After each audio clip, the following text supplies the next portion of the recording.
ሰላም ጤና ይስጥልኝ። እንዴት አላችሁ? ይህን የምትሰሙ ሁሉ ለሚመለከተው አካል አድርሱልኝ በማለት አንዲት እህታችን በፌስቡክ ገጿ ላይ ዘግባለች። ይሁን እንጂ እህታችን ምን ብላ ዘገበች የሚለውን አብረን እናያለን።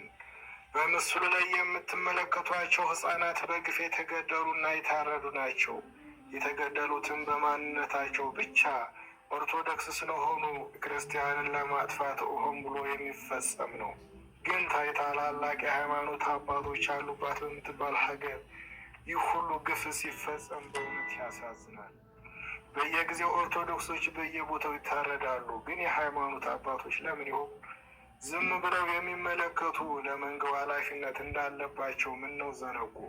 ለምንድነው ለሚመለከተው አካል አመልክተው አንድ መፍትሄ የማያመጡ? በየጊዜው ሲታረዱ ሻማ ማብራቱ፣ ጥቁር መልበሱ ለእኛ ምን ይጠቅመናል? በተለይ አቡነ ማትያስ ለምን ዝም እንዳሉ አልገባኝም።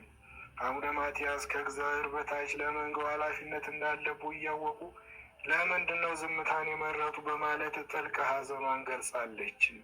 ይህን መልእክት የምትሰሙ ሁሉ ለሚመለከተው አካል አድርሱልኝ በማለት ሀሳቧን ገልጻለች።